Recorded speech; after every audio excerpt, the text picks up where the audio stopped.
This is Josiah with Pondering Politics on behalf of Progressive Victory, and I am here with Anderson Clayton, not Anderson Cooper, Anderson Clayton, the chair of the North Carolina Democratic Party, the by far the oldest chairperson of a political party in the, oh, I'm sorry, I had that backwards, by far the youngest. Congratulations, star power. Thank you for that. Yeah, let's talk about that because you've got, I think it's fair to say the stakes are high. So North Carolina, I think in many ways, we could say it's a de facto battleground state. If you look at the polling, you have at least as many registered Democrats as Republicans. You know, we've got a really good incumbent governor who is unfortunately term locked. He's out. So it's between Josh Stein, Attorney General, the Democrat, and Lieutenant Governor Mark Robinson. And then at the federal level, you've got Donald Trump trying to take back the White House. That's a lot of pressure on you. So let's talk about this. What brought you to this role? Oh, yeah. I think getting angry did that the most, to be honest with you. Young people this year in North Carolina are pretty angry at the fact that our rights are being stripped away from us by a state legislature that doesn't seem to want to listen to us. And I think that we're going to see a surge of young people come out this year, not just to the polls, but to get involved like they never have before in politics, because we're seeing a time where young people's futures are really being threatened, not only by the state legislature, but also federally. To your point, we have a person, Mark Robinson, running for governor right now who wants to take our state back to the 1960s. And has been pretty successful in terms of utilizing his bully pulpit to really go after and attack again people across this state who are just trying to survive right now, to be honest with you. Yeah, there's so much to unpack there. When you say he wants to take us back to the 60s, I can't believe it's that modern. It feels like he wants to go back even like to the 1860s, you know, Yeah. Some of the things that he has said, and we will certainly get into that. Now, my understanding is when you came into this role 2 years ago? Well, a year and some change is what I like to say, yeah. Yeah. How long has that year and some change felt? Like years? Is it? No, pretty extensive, but it's been, I don't know, I think it's been one of the, I joke with people, the highest of highs and the lowest of lows can happen all in the same hour. And so it really does feel like you pack a lot into the days that you have. But I also know, like, when I came into this, we had a lot to rebuild. And I think that I sort of looked at it like a startup in some ways, that you're trying to like reignite a lot of what used to be there, and the party had not focused a ton on bench building and on pipeline recruitment and on things that when you think about a typical organization and what it really uses to function, right? We did not have a ton of that. And I think a lot of young people across North Carolina, like I joked with folks when I got in this, I did not expect to win it. And it's something that I think a lot of people looked at and went, really? Well, then how are you here? And it's because we ran a really scrappy grassroots campaign. Like, we were hungry. And I joke with people about that, but it was 10 people who were sort of my campaign team at its core, all of them below the age of 30. And they made a website for me that was extremely professional. And I remember the day, a couple days after Christmas, us sitting down at the end of 2022 and being like, okay, we think we're going to do this. We're going to launch this. And Grayson Barnett looking at me and being like, Anderson, you need to say, lock it in, and we're going to go to town. But he was just like, you've got to pull, you got to pull the trigger on this at some point and not be so afraid. Because I think that any young person, when they're about to take on a role or even like take on a challenge like this, it's a fearful thing to do, right? Like, Absolutely. There are people double your age who would never even attempt this, right? And you did it. You had the fortitude to do it. Would you say that your team was as hungry and as angry as you are, perhaps more so? I mean, was there a sense of, because you mentioned the word fear, and I suppose I'm trying to see in terms of motivation, how much did fear play a role in getting you to, go for this position and in terms of motivating your team? I think like the fearful part was just running in general, right? Like anyone, when you step up, everyone told me not to. And I think that was the sort of crux to all of this, right? Is like we ran against the governor's endorsement and the AG's endorsement. All 7 members of Congress like had endorsed against us in this. And it wasn't because like I think they necessarily were like a young person shouldn't be in this role. I think it was more so like we just don't know who she is, and we have no sort of knowledge of what that can look like. And at least with what we have now, we know what we're going to get when we go into it. But at least in North Carolina, what I've seen is that young people have always had to prove themselves. They have always had to fight to get to be wherever they are. And I joked about it at one point in time of calling it like a train track, where like young people had laid their bodies down on the lines and like the party had just come through and railroaded them over every time. And they self-sacrificed, and they would continuously and keep doing that because they know that at the end of the day, we're fighting for something bigger. Like, we're fighting for people on the ground. We're fighting for the folks that need this help right now. And finally, like, my election was the culmination of so many young people that had put their bodies on that train track. And we were finally kind of like, man, there's enough of us that have power in here, that have been here long enough, that have agency, that are going to say, no, she can do it because I did this. And like, I did it at a young age, and I didn't need someone to come in and tell me no. I needed someone to come in and say, here's how I'm going to help you do it. And I think that that is such a powerful thing that we're seeing in our party right now, is sort of that realization. And the idea that the North Carolina Dems were the first party across the country to say, like, the grassroots, we're here to say, we need change in our party when it comes to age. It is time to give the baton over to, it is not a marathon, it is not a sprint. In some ways, it's a relay race. And like, we've got to pass the baton to somebody else versus saying, we're just going to drop the stick. And I feel like that's what our party did the best job of this year, is really bringing us into a different era of the Democratic Party where we're letting young people lead for the first time. I hope so, because, I mean, like you said, there's a lot of ground to be made here. So we're talking about North Carolina, again, a de facto battleground state. I knew President Biden lost North Carolina by 1 percentage point in 2020. And I was actually just reminded that the last time North Carolina was won by a Democrat was 2008 for President Obama. And I also recall speaking to a Democratic strategist here from North Carolina named Doug Wilson, and he said, listen, at one point, there was a lot of ground game for Democrats in North Carolina, and then it just evaporated after President Obama won his first term. So did you feel like when you stepped into this role, were you like picking up the pieces, or were you even trying to find pieces to put together? Like, what was that like? Once you won, what were you left with? I mean, I just think we had a lack of infrastructure. I joke about it like it was a cat claw kind of, because I've got a cat. I'm a big fan of them. And so like, the party at one point in time under a governor like Jim Hunt, right, used to have its hand, its claw in every county across the state. And he called it a county key system that he had created. And that's where people would say, Republicans would actually tell you in 2010 when they took over the state, they were like, we did it with your key system, actually. Like, we took what Democrats did, right? Because they ain't got no original ideas of their own, so they just use ours. And so the key system was really having someone in every county that made sure the Democratic message was getting out to those folks. And also they were in charge of get out the vote. They were in charge of, raising money from that county to give to the party every year, actually. And so sort of a self-sustaining model that, like, after you saw sort of the 2010 era happen, we lost on our own maps, like the party went into a decline. And right after Obama had come through in some ways. And what I would tell people is like why Barack Obama was able to win a state in 2008 and not in 2012 is because you did not see the type of ground game that you saw in 08 in 2012. And that's just because presidential campaigns don't run it the second time like they do the first. Sure. No campaign does. And I think if you need to factor that in when you're running, because you're also trying to do the job at the same time that you're running for it again, right? Like, it's not as easy as it is to do it the first time in some ways. But I think that like we had an investment in infrastructure in North Carolina that was a year ahead of the 2008 Super Tuesday election. And that just stayed on the ground throughout Super Tuesday and into the next year of that election cycle. We didn't have that in 2012. We also didn't have it in 2020 because you had a campaign that came in August of the election year versus what we're seeing now, which is them coming in April. And I'm like, that early investment was important, and the state party knew that. And so when I got in this office in February of 2023, we started really raising money because we were like, we're in a financial hole. We have a lot of opportunity right now to use the youngest state party chair. Like, we're getting a lot of national attention about that. Which, to be honest with you, if we had been smarter coming into this, and actually if I had thought I was going to win it, I would have had a comm strategy based around the fact that I was the youngest state party chair. Not something that we had, something that we desperately did miss in some of the things that we did. North Carolina had the idea of like, I need to figure out how to raise money because everyone told me when I was coming into this, I would not be able to do it. And then also I was like, I want to get out everywhere. Like, people need to see the state party in every single county corner of this state.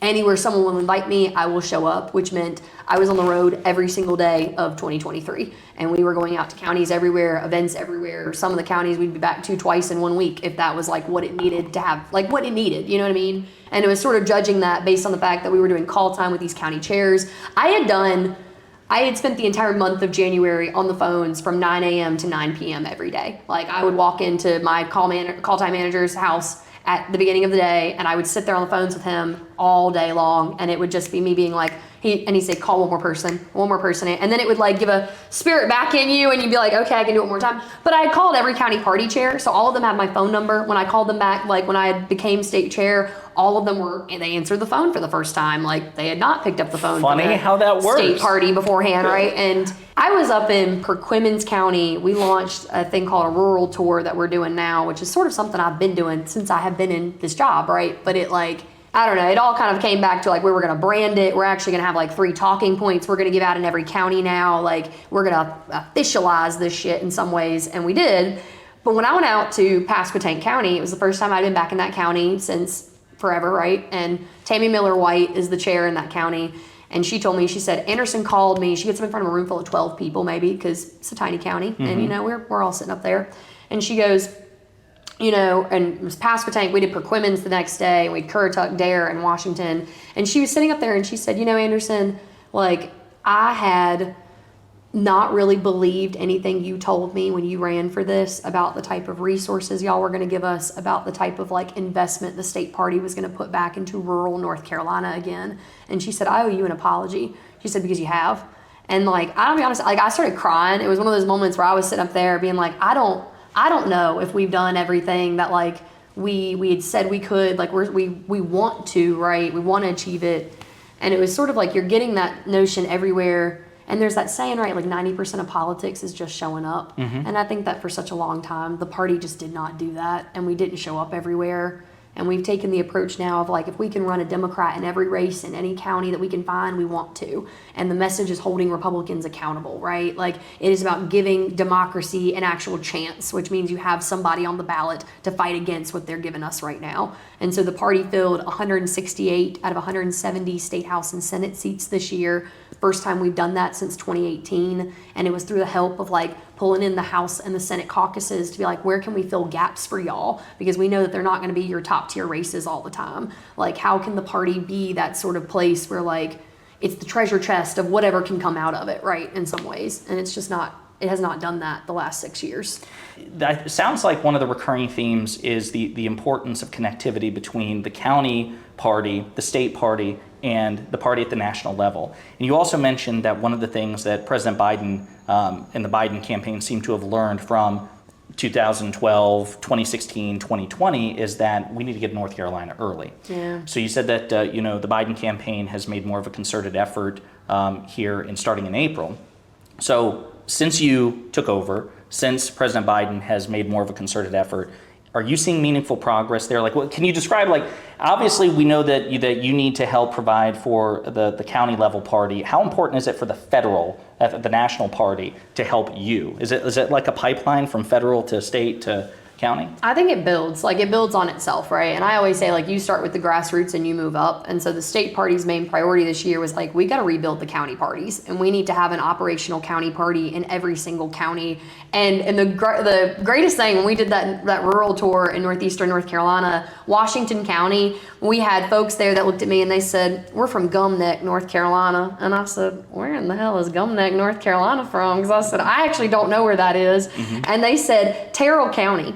And I was like, and I was looking at 7 people sitting in front of me. Terrell County's never been organized. It has not been organized for the Democratic Party ever in its life. Oh, wow. It has been the one county across the state that we have had the hardest time. And they looked at us and they were like, you tell everybody in North Carolina we're ready to be organized. And I was like, I said, say less, Gum Neck, like say less. And they said, you know, we really want to get you out to an event out here. So I think in June, we're going out to like Terrell County for the first time with the state party. And it's one of those places where like people have genuinely forgotten it even existed on a map unless you were looking at the counties. And I just think like that's the point this year of chasing 74,000 votes that Joe Biden lost by in 2020 is chasing everybody from Gum Neck to Greensboro, to be real with you, about where you're going to turn out and vote and like who can turn out and vote. And for us, it's really like the Project 100 organizing team. So in April, not in April, I guess, but like after February, we had fundraised a good amount by April. And so we were looking at hiring back staff for the state party in 2023. We went on in September and we hired 3 organizers that we put on the ground to really focus on the municipal races in 23. Because to be honest, after 2022, we lost the Supreme Court. We kept we kept ourselves from being in the super minority by one vote that then turned out to not be actually real with a party switcher named Trisha Cotham. And then we were also sitting there with just the loss of our lives across the counties. 45 counties in 2022 lost a Democratic representative in them. The other ones did not have one to lose. We flipped one county commissioner seat across the entire state that year in Buncombe County, which is where Asheville is, a progressive blue bubble that is coming up in our state, right, in every way. We were kind of expected to win that county commissioner seat, right? But out of 100 counties, we flipped one seat, and that's it. And it makes you do that right there, right? And so when we came off of that, the energy on the ground, it didn't matter if you told people we came within that percentage of a point, right? It was, we feel like we got our asses handed to us right now, and ain't nothing gonna make us feel better about that. And I'm like, municipal races will, because they are what made me feel better about my hometown in Person County in 2021. When we flipped the Roxborough City Council, I sat there and it gave me a wind like none other underneath my sails to say, man, we can fucking do this shit again. We just got to get out there and get Democrats active and on the ground. And so we did. And in 2023, we had those 3 organizers go out there. We ran 1,100 candidates for 1,600 races across the state. We're not able to contest all of them. 2025 is going to look a hell of a lot different for that, in my opinion, as well. But in 2023, we were able to win places that Democrats had not won before, right? Like looking at 2022, where Ricky Hurtado lost his seat in the state legislature by 500 votes or less, a state legislative race that Sherry Beasley, who ran for United States Senate that year, right? She won that seat. We lost that seat by 500 votes. So when people talk about coattail effects, I'd love to hear them go tell the 5 House races that the state party lost in 2022, and even though we had somebody running at the top of the ticket who won those 5 House seats, we did not. And so for me, it is about how many people do you have boots on the ground talking about those lower level races as well to ensure that you have power at the top of the ticket. Because anybody that's coming out to vote for a state ledge race, they're not skipping president. Right. It is the opposite, though. People that come out to vote for the president will skip the state legislature if they do not know who those people are. And so we got to make sure people know. That's what those municipal races did. They provided energy, and they gave us local wins that we needed again, because everybody looked at me and they were like, why do you talk so much about this shit? Why on earth do municipal races matter? Why on earth should the party get involved with them? And I'm just like, because our people on the ground pay attention to who's in their city council and their county commission, and they know their local offices have been run by Republicans who don't care about them for the longest period of time. And the party showing up in these races and caring about who's affecting you locally is going to really help you nationally too. And that's also what helped us be able to fill those state house and senate races in 2023. That's fascinating, because it does defy the conventional wisdom. Like if you crack open a political science book, they'll say, it's really about the top of the ticket and you hope it trickles down. And actually, you made a pretty compelling case that there's a huge buildup effect, at least as much, if not more so. It's a groundswell. So let me ask you this. So we're talking at the broader level on the state. And again, I mentioned this sooner, but this is something which is so infuriating. Until recently, I mentioned that there are more registered Democrats and Republicans in North Carolina, and even the congressional split was proof this is a purple state. Republicans, as we said, they won 2 Supreme Court decisions. They made a case before the Supreme Court. The Supreme Court allowed heavily gerrymandered voting maps. And my understanding is, I think they are favored to win 11 out of the 14 congressional seats, taking it from a 7-7 to an 11 to a 3. But what it shows is what Republicans are prepared to do, what Republican politicians, between this and Trish Cotham and everything else, if they get an inch of power, they take a mile for it. And they punish Democrats. They avoid everything in their power, it seems to avoid competing on even footing. Would you agree with that characterization? I would say that Republicans, when they got control, right, even before they had it in North Carolina, and I referenced 2010 so much, right, because that's when Republicans won on democratically gerrymandered maps, to be honest with you. And when Democrats had control of the state of North Carolina for 40 years, and when Republicans took back control in 2010, they had mapped every lever of power that you could pull in this state. And I say that to the point right now, when you look at the powers that they have stripped from the governor's office, right? And something I like to tell people, I'm like, fun fact about North Carolina, right? We have 3 branches of government. That's not the fun fact, but the fun fact is our executive branch is the Council of State. The Council of State are 10 elected offices that are elected statewide. We are one of 11 states in the country that have a Council of State, though. And the state legislature in 2018 sat there and Republicans were like, God, how do we make Cooper weaker? Like, we're just looking for something fun to do, right? We just want to strip him even more of some power. We're going to take his power to declare a state of emergency, and we're going to give the money power to that to the Council of State.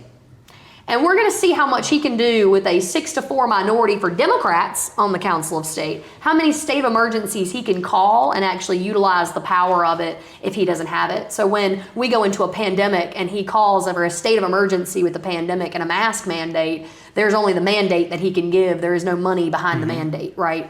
And it's like, damn, they even sat there and were thinking about that, right? Races like your Commissioner of Agriculture, Commissioner of Insurance, Commissioner of Labor, that no one thinks are relevant or important or even know what they do on a ballot right now, right?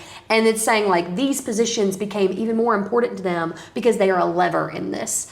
And so looking at the Council of State from the judicial, right? And I'm like, 3 branches of government in North Carolina. If you're a real constitutional Republican right now, I have got an executive that is the weakest one in the entire country based on our state constitution. You have a judiciary that bows at the knee to my legislative branch because they're the ones that control my judiciary right now. There is a thing called a Judicial Standards Commission in North Carolina that is appointed by the state legislature now because the state legislature took that power away from the governor as well to appoint folks to that commission. That commission is single-handedly in charge with taking judges off the bench in the state of North Carolina. Justice Anita Earls, who's the one out of 2 Democrats, right, that still sit on my North Carolina State Supreme Court right now, has been taken through the Judicial Standards Commission ad nauseum this year, trying to get that woman removed from the bench. And they are attacking her with it every time. So to your point, do I believe that Republicans are taking and playing at power? Yes. And I believe that they have no respect for it and honestly no balance of it whatsoever across the state. Like if you genuinely wanted to see a government that had a bipartisanship to it, you're not looking at what's going on in North Carolina right now and saying that's fair or it's actually in practice of what the Constitution was set out to operate under, in my personal opinion. But Republicans have taken every advantage to it. And the only thing that I know now to do as Democrats is say, well, baby, I got to pull every lever back. And I got to be doing that. And so for us this year, we have the most qualified candidates that are running up and down the ballot, especially for Council of State. Dr. Sarah Tabor, who's running for Commissioner of Agriculture this year. She's a crop scientist that's helped raise over $4 billion for her clients. Braxton Winston, who's a union member and is running for our Commissioner of Labor this year, talking about the right for workers to make sure that they have safe conditions, but also that they're getting paid more than $7.25 an hour right now, which is still federal minimum wage, but also North Carolina's minimum wage. And then looking at like Natasha Marcus, who's running for our Commissioner of Insurance race, that's saying, rate hike Mike Causey, that's given you 18 insurance rates over the last 20 years since he's been in that role, isn't really effective for people in North Carolina right now. Like, why is Duke Energy allowed to charge you more or charge you more, or why are any sort of homeowners insurance is allowed to charge you more, right, for what you're experiencing right now or what your home is worth right now when the cost of living has only increased and it's not actually the property value of your home that has, right? So it's interesting, and I feel like these are actual issues that not a lot of people see to talk about, but like we've got 10 folks that are very well educated in their different fields, and then you've got Republicans that have nominated the craziest and most extreme slate for the Republican Party that have no experience in any of these sort of individual professions. Like you have a Mark Robinson, right, who's running for governor, who has never held another public office besides lieutenant governor, and doesn't even show up apparently to that office to take that job as it is, seriously enough. And who's also said that he would rather see a total abortion ban in the state of North Carolina, that he believes that teachers are demons and that we are teaching CRT in every single one of our classrooms right now, and sort of making this like agenda against people in general in North Carolina, right? And I tell people like the comparison that I give between a Josh Stein and a Mark Robinson right now is like Mark Robinson is a politician. Like he is someone that's going to get up there and spin you all day long on the talking points and everything else. And I'm like a Josh Stein though is a public servant. He is someone that has only ever tried to do good things for the people in North Carolina, and that includes going after big pharma. It includes going after companies like Juul who have poisoned kids in our state right now. Although don't tell kids that because a lot of kids really still like their nicotine. We got to wane them off of it. But like tell parents that one and that talking point in that sense. But like I feel like we have someone who's got a real record of accomplishment, and so for the folks in this state, like I think a resume still matters for people. I don't think North Carolina voters just go based off of who has an RRD beside their name as much as people would like to think that they do. I hope that's the case. I mean, there's certainly signs in the past that that's been true.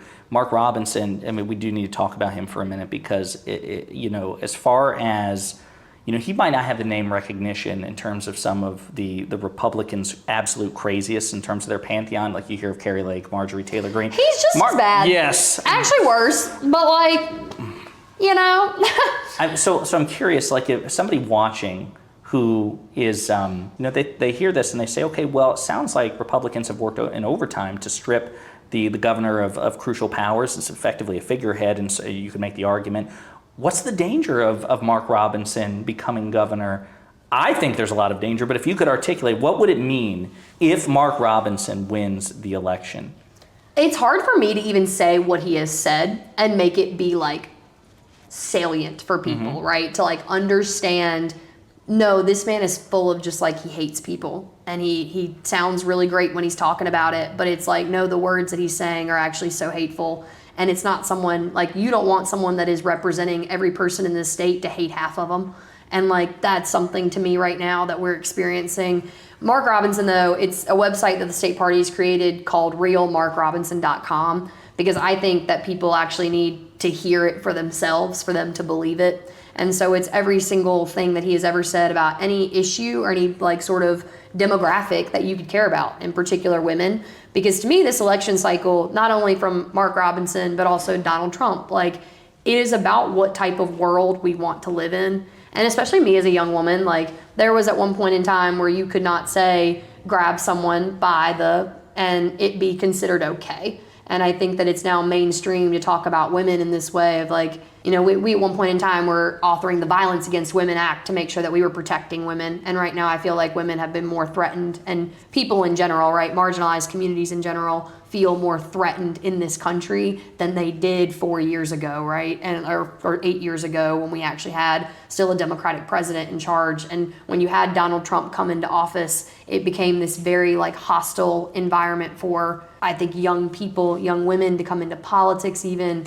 And I say that all the time because I'm like, I don't feel like people fully understand how it feels to sit in a job like this and feel fearful to like be in it, And I get it from my social media all the time. I get it from everyday folks. Like it's this constant thing of like, are you safe? Are you okay? Because people know how crazy politics has gotten and how like threatening to someone's life it's gotten.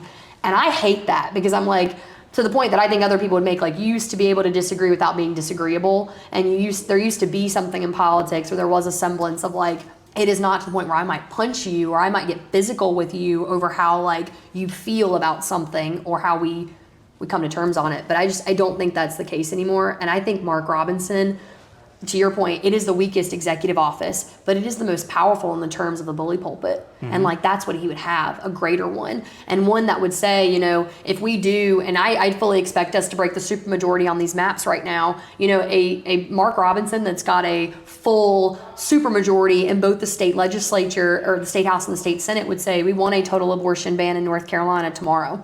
And I mean, I don't know of any other good policies that he would create in terms of that. It's not said like, if we get a supermajority, we're going to make sure everybody has a job in the state of North Carolina tomorrow. It's not if I get elected governor, I'm the supermajority, I'm going to make sure everybody across North Carolina has health care tomorrow. Like it is, I'm going to make sure that abortion gets banned if we're in the supermajority and I am governor tomorrow. And like, I don't know about everybody else in the state, but it's sort of like, does that give you an image of what the future of North Carolina could look like? Whereas you're looking at an era of governors, of Democratic governors that are like Jim Hunt and Terry Sanford that sat down and said, if I'm governor and I've got a supermajority tomorrow, we're going to create Smart Start, which is going to allow for every child in the state of North Carolina to have a preschool education, and it's going to be free and it's going to be fair for everybody. We are going to make sure that there is a system of higher education that exists for every child to get a great way or a great university level education in the state of North Carolina. Like they sat down and like when they were dreaming and creating and visioning of what the state would look like, it was much more about people's everyday success than it was about preventing people from succeeding. So No, I think you've illuminated the threat there too, because he would have a Supreme Court in his pocket, state Supreme Court in his pocket, potentially a conservative Republican supermajority in the legislature, and then of course the bully pulpit of the governor's mansion. And it is terrifying because we see it really at the federal level too. Like you said, Donald Trump came along, and it's not just Trump. What the impact that he has had, the permissive structure that he's created for Republican politicians across this country to be as profoundly cruel and divisive as possible, and the total lack of an affirmative agenda. So you talk about the contrast. I say this as, again, somebody who spent most of his life in Kentucky, seeing Governor Beshear, try to create an affirmative agenda for everyone, not just those who voted for him, but for everyone. Amen. And Mark Robinson is the exact contrast of that, where it's about, he doesn't want an affirmative agenda for everyone. He wants to specifically target women, marginalized groups, and others, and punish them. Mm-hmm. And yeah, the things that he said, I mean, you should go check that website out, because I've heard like things that he said. I've not gone through the entire catalog, but they sound like a cartoon villain. And that's the thing is, like, anyone running the government right now is a lizard person. Like, that is something that he has said. I feel like I should be on SNL, and I should just be like reading out like, oh, like this is what they, sort of like that. But I mean, Mark Robinson's also somebody who has come out to be very pro-Jewish recently, and has come out to be very like, I am here, I stand with Israel, I'm to support Israel. And I'm like, well, you have also been someone that's denied the Holocaust. Like, you are also someone that has said that did not happen, that people that were like Hitler was a good person, that Nazis were okay people. That you should read Hitler. That you should read Hitler, right? And so I'm like, so there's a different dichotomy, right, than what you have said. And I always think of it back to what my mom would say of like, show me your company and I'll tell you who you are, right, in that sense. And I think Mark Robinson, the people he keeps around him, are also folks that are Holocaust deniers, folks that are abortion banners, folks that would say we don't need public schools to actually exist in North Carolina. We'd like to see people stay poor and stay dumb in the state of North Carolina. And like, that is who he is down to his core. Well, and then transitioning obviously to the macro level at its peak, which is the federal politics. Would it be fair to say Mark Robinson would be a proxy for Donald Trump and for MAGA in North Carolina? And I mean, I'll be honest with you, there are people that have heard him say, like, it's the governor's office first, it's the presidency next. Like, you would not see Mark Robinson run for president if he was to ever become governor of North Carolina. And I hope that is as threatening as I need to get to everyone watching out there nationally, for like, it doesn't stop here. And I don't know why we would want to cede ground anywhere to someone that stands for things that he does. Like, you think about a Herschel Walker-esque type person and make it 10 times worse, and you might have gotten to Mark Robinson. And I really do believe that people this year are going to be able to see that. We're going to label it more than we ever have. But we've also, I mean, the thing that I like to remind people of is, I'm like, he is still lieutenant governor right now. And the reason why he got there is because not enough people in North Carolina knew what he said and knew the type of things that he stood for when he ran. Because lieutenant governor is also a race that people sort of look at and are like, well, what do you do? Right. And like, why should we pay attention to it? Yeah, it is, the momentum in that way seems to be getting considerably worse. I'm hoping that as we get closer to the election, Mark Robinson's maliciousness will become more evident. And I think it's important. I mean, I guess one of the things that I'm hearing from you a lot, which resonates with me, is, and I use this word very carefully because people take metaphors and run with it, fight. That there's a fight that you're bringing. Not that you're going to be uncivil, but that you are going to engage in an aggressive ground game in this state. And that the Democratic Party, because I'll be honest with you, this is something on my channel that I talk about quite a bit. I feel that too often Democrats are held to wildly different standards in terms of civility. MAGA even our own party too. Yeah. Like, that's the crazy thing about it. It's even our own people are like, we're getting too mean out here. And I'm like, baby, we got to come out swinging. 100%. And I mean, I'm not saying swing indiscriminately. Yeah. Right? Because that's the difference between, I suppose, direct versus cruel. MAGA is cruel. They swing indiscriminately, wildly. But I love the fact that you're bringing the energy. Like, listen, yes, we want to bring an affirmative message to Attorney General Stein as he runs for the governorship. We want to show what his policies would be, the fact that he has an affirmative agenda for all North Carolinians. However, Mark Robinson sucks, and we're also gonna tell that part of it too. And I think that dual-pronged approach is necessary in today's politics, because whether we like it or not, people are motivated in part by fear and by anger. whether we like it or not. And I think it's important. Like, listen, if you're going to be afraid and angry, you should be afraid and angry at the right things. Yeah. And there's a lot to fear and be angry about in terms of the Republican brand that's represented here in North Carolina by Mark Robinson and at the national level by Donald Trump. I think it's important to do it this year because of who's running, to be honest with you. I think like you have to make people in some ways fearful of a Mark Robinson because they're not going to understand it until it happens to them, right? Like that's right. Yeah, and like that's the piece of it is like I need to tell people, I need to get people feel like fearful of a North Carolina under this man, but I also think like we're not going to have to do that but for so long. And I think that like when Democrats get the majority again, and like we didn't have to convince people for those 40 years to get out and vote for Democrats, to be honest with you. They saw what Democrats were doing for them, and people came out and voted for a Jim Hunt and a Terry Sanford and a Bev Perdue and a Kay Hagan and every other, I mean like a Roy Cooper, right? Like every other, a Josh Stein, every other strong Democrat that we've had in this state that is like presented the idea forward for North Carolina for them. But I also think us being in a super minority for so long has not allowed for any of that vision to like leave itself or let itself come through. And I think that's really where like I'm having to do both and this year because I can't just show people like this is what Democrats can do. And it's also because like the education effort of like North Carolina is probably the only state you can go into right now and you can pull a person off the street and be like, you know what gerrymandering is? And they'd be like, abso-fucking-lutely I do. I'm sitting in it right now. But like it is a big education effort that we still have to do as well of like, do you know why Democrats have not been able, like why do you know why shit's not gotten better? Like, do you actually understand that? And to your point, like, do you have somebody to blame? And do you know the right person? And then do you know you have agency to go get that person out of office and do something about it? And like, I think especially with young people right now in the state, like young people feel very apathetic and disengaged because they don't know the power they have. They don't understand it. And they're like, I can do nothing. And I'm like, that is what they want you to think. Like, absolutely. Republicans get so much power when you sit back and you say, I'm not going to be involved with this process anymore. And if that's what you want, then you're giving them everything that they need right now. But the young people that I meet are like, no, tell me how and tell me where to go. And I will do all three. And I'm like, okay. I'm excited for that because, the Republican Party entrenches its power through minoritarian rule. They don't try to win over hearts and minds. They try to depress voter turnout, suppress voter turnout because they have a very motivated base. And if we can just get other people to not vote, then that's all we need to win. Well, it's the thing of like Democrats have got to fall in love. Republicans are fall in line. I mean, like, I think that is the best way to frame it. But Democrats this year in North Carolina too, the one thing I think we're doing a lot differently is we're running as a team this year. Like everybody up and down the ballot is saying each other's names when they're going out places. Like the party this year has made a very coordinated effort to try to like the Council of State, right? They look the like pictures on our mailers look the same because we all had them come in and do like group photo shots this year and stuff. And like it's more coordinated than we've ever had it in terms of just like the way that in which people feel their campaigns are. And I think like we don't look at it this year. We should not look at it this year in North Carolina like we've got two people at the top of the ticket, like just Joe Biden and just Josh Stein. I'm like, no, I've got 15 statewide candidates this year actually. And every single one of them represent an issue or represent some faction of like the electorate that we need to get out and vote this year. And we've just got to put the right surrogates in front of the right people and help them say, but you're voting slate.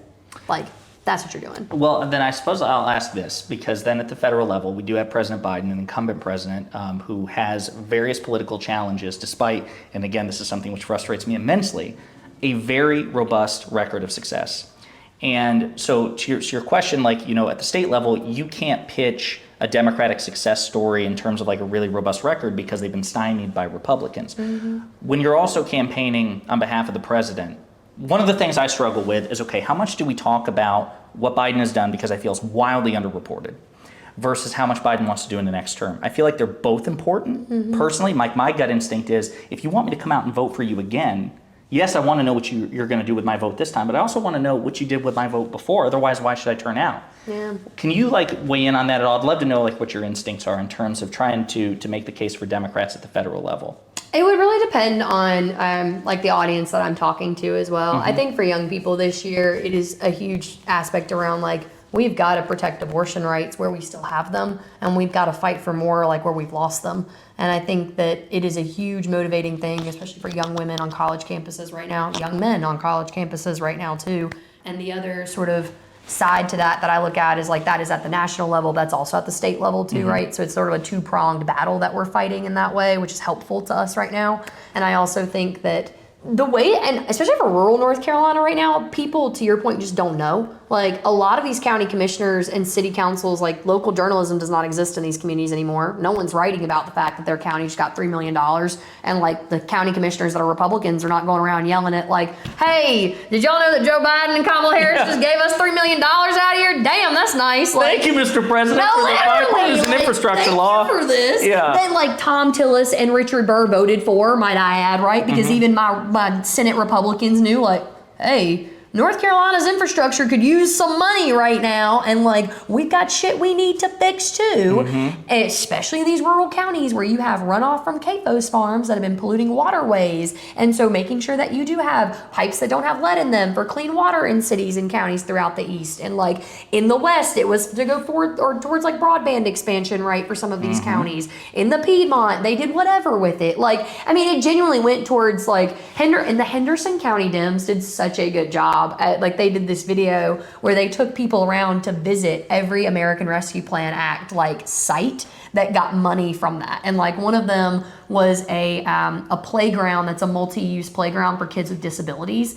and it's actually made Henderson County like a tourist attraction for counties surrounding it because of kids with wheelchairs, and there's not a playground anywhere near in that like geographic radius that has a playground that's got wheelchair accessibility to it besides the one in Henderson County because of American Rescue Plan dollars that they spent this year on that. And I'm just sitting there and I'm like, that's the storytelling, and if we can do that everywhere across the state this year, I'm like, you give me 6 months and that is a good time frame to go around and tell these little nuggets, and I'm gonna travel all over North Carolina to be able to do it.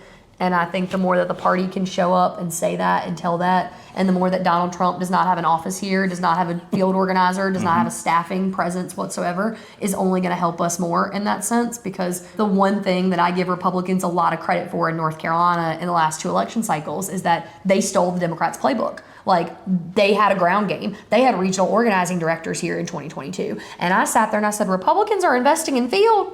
Republicans are investing in field. Oh my God. Like that's monumental in my opinion for what they were willing to do and what they saw like as the way to win elections.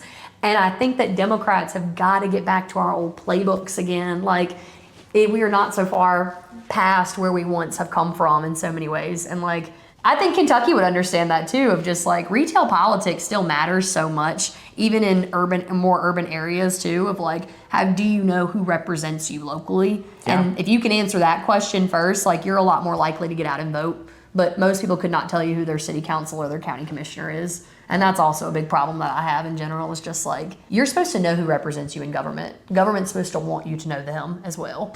And most of the people do not right now.